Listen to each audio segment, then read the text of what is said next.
Let's go ahead and get to the report card and our torchbearers of the week, as that is online right now, and you can check it out on offthehooksports.com if you would like to read that. So let's start with the quarterback, who you have at a D minus. I thought Joe Milton was inaccurate and is 1 of 8. However, I spoke to Spencer Riley and Fred White over the weekend. That Sunday show with Fred, brought to you by our friends at Herald Group Security Solutions. And he thought they were drop passes. So I think you and I thought they were more on the quarterback because he throws hard, and they weren't perfect passes. We would all agree with that. But he put it, Fred and Spencer said they saw a lot of drop passes. And Fred in particular said that if it hits your hands, you got to make the play. That is the old saying, and I get that, which probably brought me a little bit closer to center. But if I ask you, is it 80% the receiver's fault or 80% Joe Milton's fault on the 1 for 8? What would you say? I'll go more the receiver. If I have to do 80 or 80, it's 80% the receivers. And the reason I go more receivers is I don't think Joe Milton, we all know what he can't do, and accuracy is just not his strong suit. The way you overcome that is you have these 5-star receivers all over the field that are supposed to be elite that can catch the ball as long as it's within their vicinity. But they didn't do that on Saturday. I mean, none of the passes were exactly on target. But again, unless you're having Peyton Manning throw you the ball or an NFL quarterback, which between me and you, I don't think Joe Milton is an NFL quarterback. If you're a 5-star receiver, if you're an NFL receiver, you got to make those catches. I'm going to come back to the middle. I thought that the passes were off, but listen, I know that Fred White's played a lot more football than I have, which is not saying a lot, but I'm going to go with his call on that Sunday show with Fred. I think that Joe Milton has to take a little heat off of it and throw the ball with his fingers. I think that's troubling. We talked to David Cutcliffe about that at SEC Media Days, and he has to put a little bit more touch, even on the balls that he likes to heat in there, because that's to me, they were tough catches that they were dropped. You had the running backs at a C+, that's a little harsh, and you had the wide receivers at an F. I can't argue with that. Tight end was the reason I had running backs at C+ guys is they should have run for what they ran for, and Jabari Small did drop an easy screen pass that would have been a 60-yard touchdown. That's fair. No, he did. And that would have been a really nice call. Or was a really nice call. Tight end gets a C. Offensive line gets a C-. You had the defensive line at a D+, and the linebackers at a B+. I thought as a whole, the front 7 played good. So I would say you're a little harsh on those guys, in my opinion. Can you talk about the grades? Well, so the defensive line, again, that's one of those where they should have gotten the advantage. They were playing Austin Peay. I mean, whenever a game like this happens, the biggest advantage is in the trenches.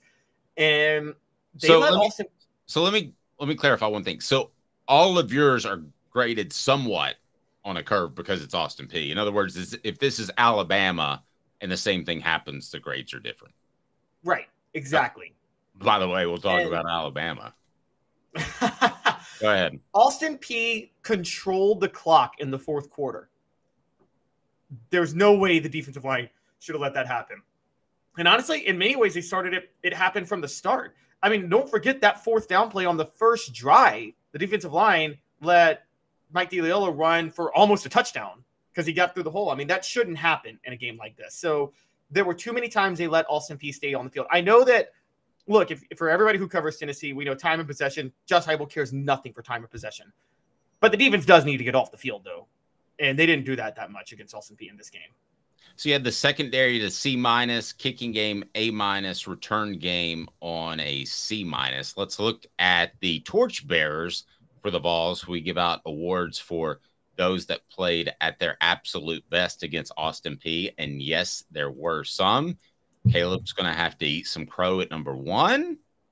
But let's start with Jackson Ross at number 5. You had him as a torchbearer. Tennessee's punter pinned 2 punts inside the 20-yard line that went over 45 yards. One was fumbled. That was big. Jalen Wright, you mentioned as a torchbearer. I really just love the way he runs. I think he wears on you. and I think he is also scary enough with the way he can bounce things. Wesley Walker made a couple of plays as well, and a guy that you've been critical of, and I have too, Kamal Haddon. What did you think of Kamal Haddon's play on Saturday against Austin Peay? So I went back and watched some of the highlights yesterday and some of the key moments of the game, and there were a couple of penalties that I blamed Kamal Haddon for, but I went back and looked, and he shouldn't have been called for those. There was only one pass interference that he should have been called for. And for some reason, when we talked on Saturday, I thought he was the one who had the busted coverage on the touchdown pass, and that turned out to be Danico Slaughter who had that busted coverage. So after that, when you factor in the interception and the 3 pass breakups, I don't know if Kamal Haddon can do this against the #1 receivers in the SEC. I still really question him against elite SEC receivers, but he did his job on Saturday against Austin Peay's receivers.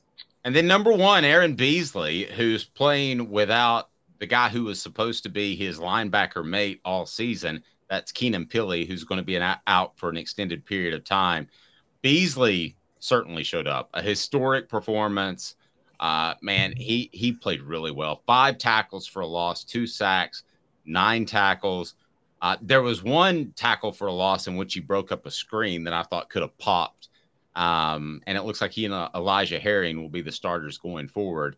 Beasley suddenly looks like a star. That's Caleb writing that. That's not me. And Caleb, I take it you're a little surprised by Beasley and his play, given that you've been critical of him until now. You guys have got me too. I mean, I'm not throwing you under the bus. You know that, right?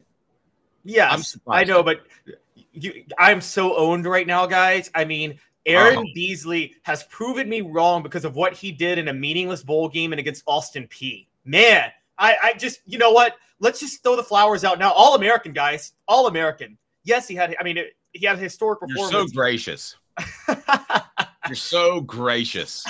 That is just incredible that you're willing to take that stance. I thought he played really well. And we have Jimmy Himes on each and every Wednesday, and Jimmy said that he thought that Beasley would have a career year, a breakout year this upcoming season because he was allowed to play more weak side linebacker. Well, we wondered when Peay got hurt if that would still be the case, but it is still the case, at least as far as the Austin Peay game goes.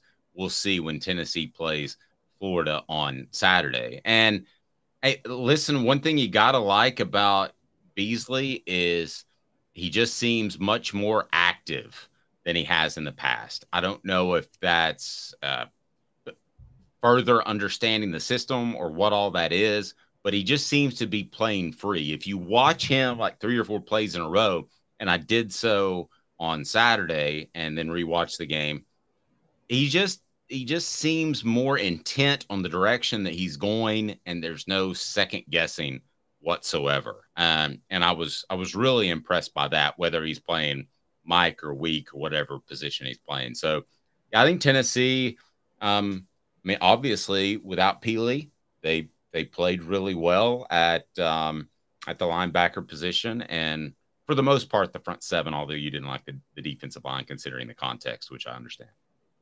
And let's be fair, let's not underrate this part, which is we thought they were going to move Beasley over to middle linebacker and start Arian Carter. They kept Beasley at weak side and put in Elijah Herring at middle linebacker, who has more of the body. What that tells me is something you've talked about with the Hypo program, Dave, which is player development. Herring's been in the system for a year, and he, again, it was Austin Peay, but he looked more than able to step into that middle linebacker role and play his job pretty well. And I would have bet you money that wasn't the case a year from now.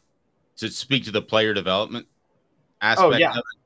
Yeah, I mean, I don't think that Herring would have been able to take over at middle linebacker in the middle of a season and be as effective as he was. And I think that they would have had to shift stuff around. And I will credit Tennessee's coaching staff for not panicking and shifting Beasley back to the middle. We thought it would be Arian Carter at outside, and that's what they would do, but they didn't. They kind of stuck to their guns and made sure that Beasley was a playmaker on the weak side.